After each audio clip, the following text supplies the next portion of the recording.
Hello ladies and gentlemen, and welcome back to another Warhammer 40,000 video with Zebu Nation. Today we have another unboxing for you. This is of course the Urban Conquest box set, City Fighting Campaigns in the 41st Millennium. So I'm going to be honest with you, I haven't seen many other content creators in the 40K community doing a lot of looks or deep dives into this box set, because if you're someone who does competitive play, if you're someone who goes to tournaments, or even just at home with your friends, you like to just battle out the way it is in the rule books, you know, just two armies bashing against each other, then maybe this box set doesn't have a lot for you. It doesn't have a lot for that kind of competitive player. But if you're someone like me, someone who likes to do the narrative play, someone who likes to do campaigns, this is of course all about campaigns as you can see there. If you're someone like that, then maybe this box might hold some interest for you. We'll see, you know, we'll look at the price, we'll look at the value, we'll look at everything you get in it. But first I just wanted to put that forward and say, if you're looking to get into campaigns, or if you're interested in campaigns, then maybe this box set might be interesting to you. If not, maybe you can skip this altogether. But anyway, let's get to it. So, Urban Conquest. It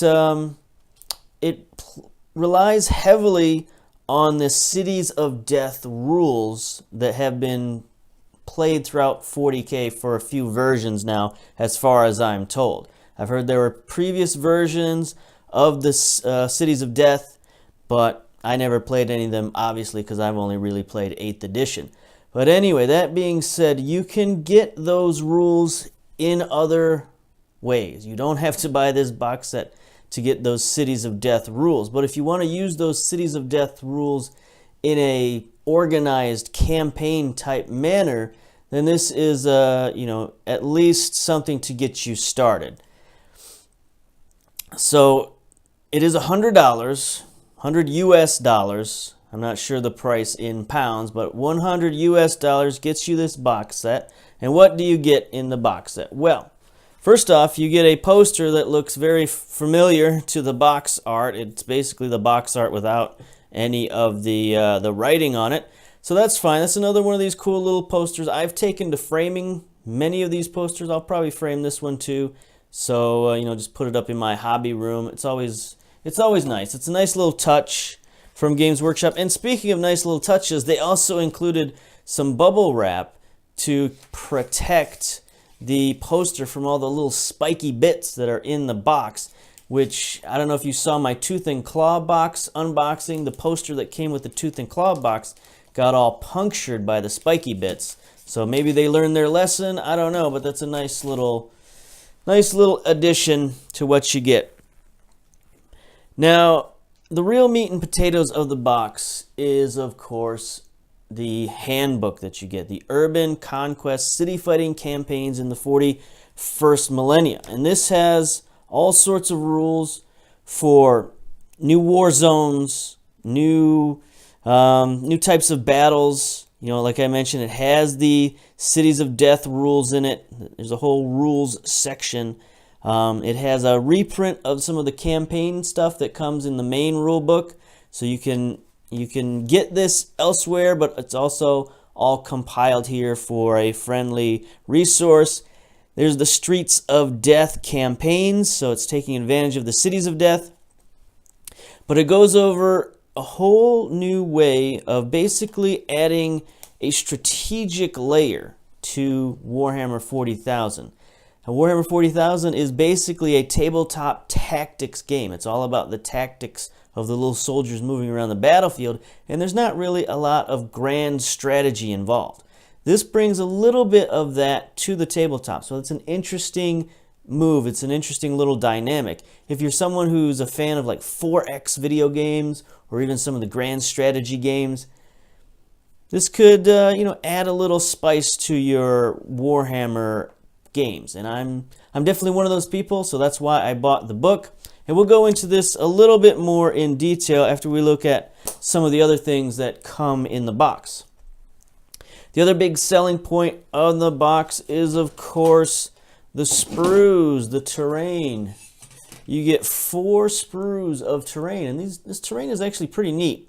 It's pretty interesting. A lot of it is stuff that fits with other terrain sets that you might have bought, like the Sector Imperialis. You know, you've got statues and ruins, and all of this looks like it fits in with those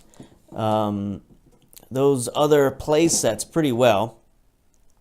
And not only does it have sort of, you know, your larger rubble scatter type terrain, which is fine, it's interesting, but the real gems hidden in this box are these pieces of terrain. These terrain pieces come with special rules, and they even come with command point strategies that let you add different things to your battle by using command points. So for example, here, you know, you've got some ammunition crates, and if you're near the ammunition crates, there's a stratagem that you can spend. 1 command point lets you re-roll 1, hits of 1. And then there's another one, this sort of Medicae looking weird servitor. If you buy that one, there's a 1 command point stratagem that lets you get a 6-up feel no pain. So it's, some interesting rules that go along with these, and what they make these into is not just regular terrain, but they make these into tactical objectives. So one of your objectives might be to get the ammo cache. So you put this ammo cache on the board, and then while you're there holding it, you get a bonus to holding it if you spend a command point.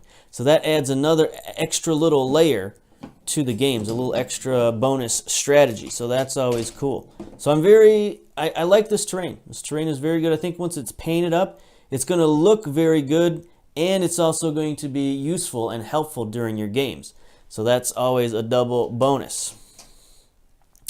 So the next thing you get are cards. You get a bunch of different cards that have to do with the campaign that you set up. So the first ones are kind of boring. These are your player information cards. Basically, it's set up for 2 to 4 players. So you can play with 4 players pretty easily, and it looks like you could even play with more, or maybe they have it set up just so you can play a couple of different games, so you don't have to use dry erase markers. You could just mark these up, and you've got a few different sets of them to use. But basically, this is just to keep track of where you're at on the campaign. You write down your name, your army, and I don't know what else. You write down your name, your army, your contact, which I'm not sure what that means. I didn't read that far into the rules. But anyway, it's for keeping track of the players. There's a lot of rules in this book, so I took some extra time. I got this last Thursday, and I was going to put out a video on Sunday, but I needed a little more time to read the rule book and to understand what's going on. I think I've got a decent handle on it, but obviously it's hard to get everything down in less than a week. So then you have your strategic resource cards, and these cards give you bonuses to the strategic layer of the game. So for example, during the action phase of the next campaign round, the player with this card earns 1 additional glory point each time they choose to advance when determining a mission. So there's a lot of terms in there that are new. Some terms that maybe don't mean anything to a normal 40K player, but they're all described in the book. So basically, you got 2 different phases that you go through. You got the action phase and the strategy phase. So during the action phase is when you actually play your games of 40K and you decide who wins and loses. And then during the strategy phase, you gather all the points that you won during the action phase, and you spend those to take over territory on the big map. We'll get to the map in a moment.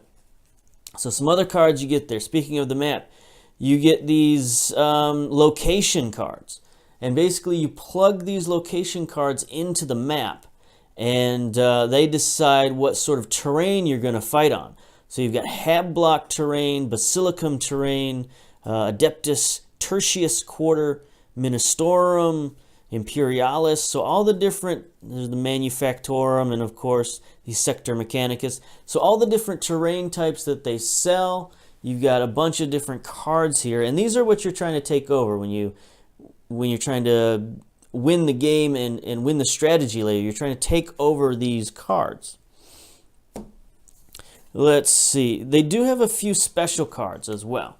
They got Sniper's Alley, Saints Basilicum, Promethean Reactor, Fortified Palace, Aegis City Shield Generator, and the Orbital Shuttleport. So a lot of those might be familiar to you. They sell different terrain sets that have these names. And if you have those terrain sets, you can put these into your city and go on special missions. But if you don't have the terrain sets, you can fudge it a little, I guess, if you want to. But they've got specific rules in the game for setting up all the terrain and setting up, the missions for these special locations. And of course, these special locations get you extra bonus points.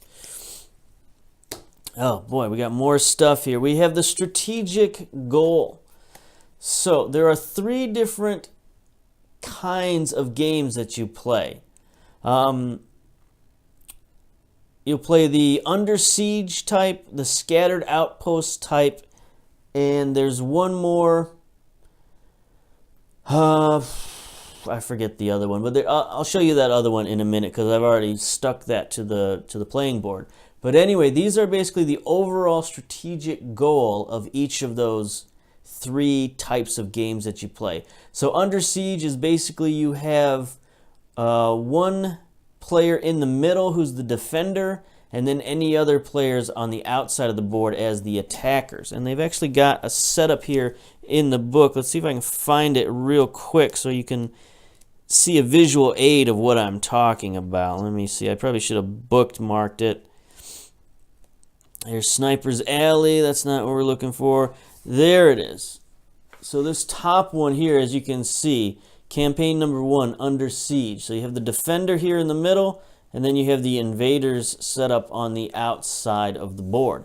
And then you have the Urban Conquest. That's the one I was missing. So that's if you have 4 players, or if you have 4 different armies you want to use, you can set them up in equal territories and have a big 4-army battle off.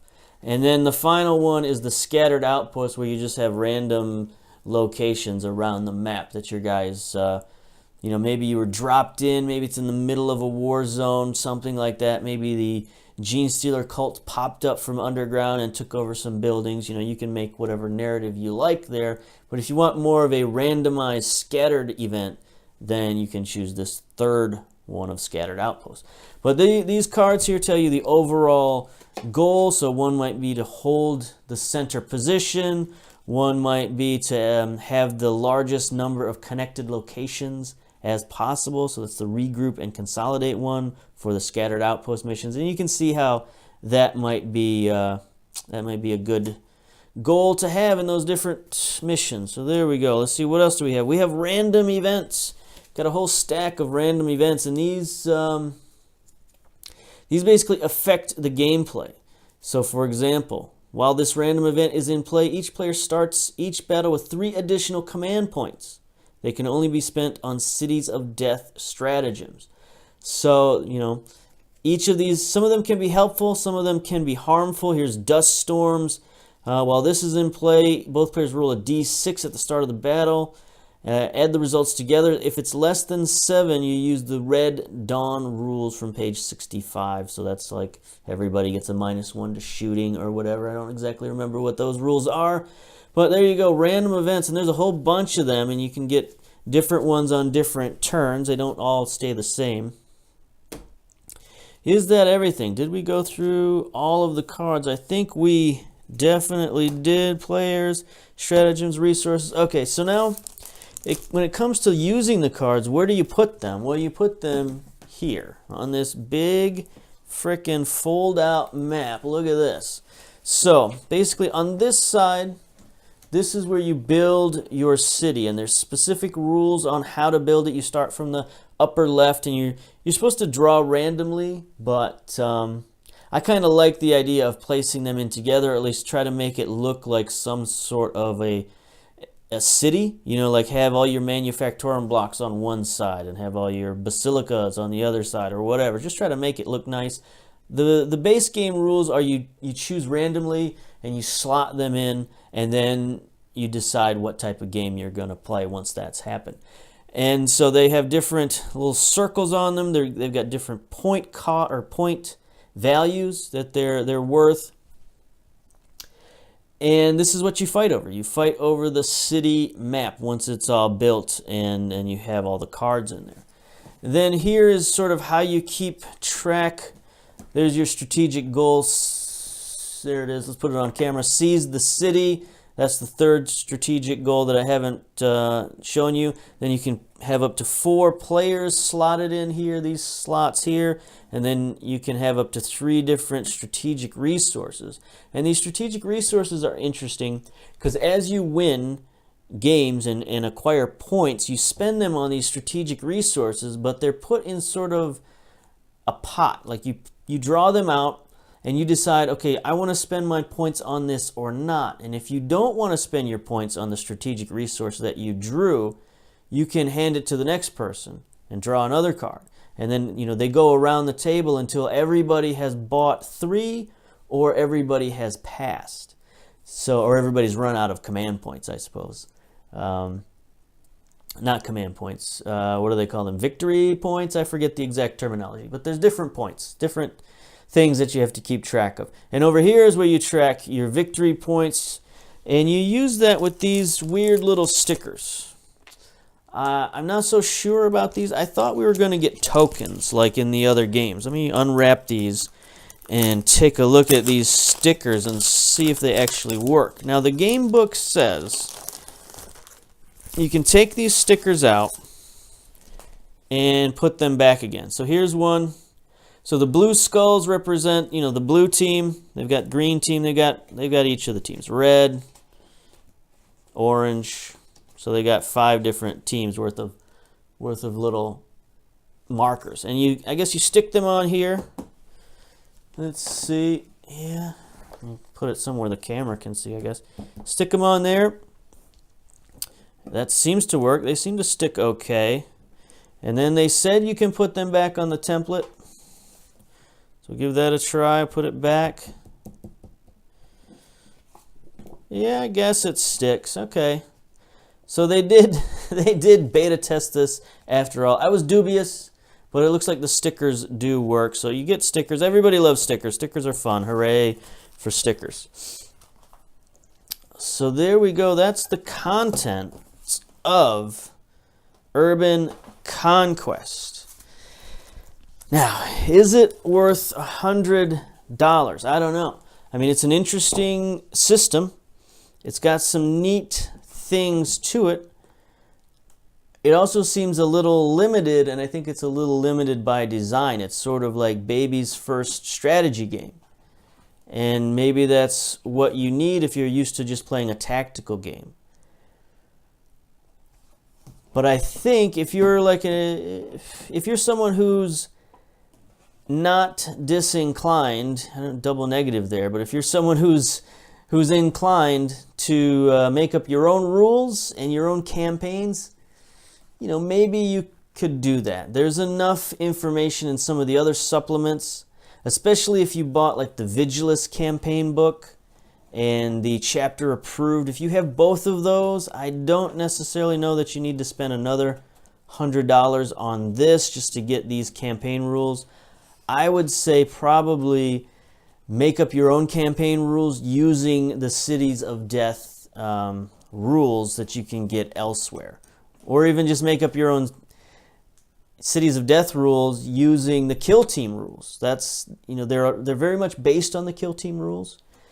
So it's not a far cry from those rules to the Cities of Death rules to these Urban Conquest rules. You're not very far away if that's all you've got to work with. So it's a nice supplement. I'm not sad that I bought it. There's some helpful stuff in here. I'm going to give it a try. I'm going to give the full campaign a try and probably give a report back later.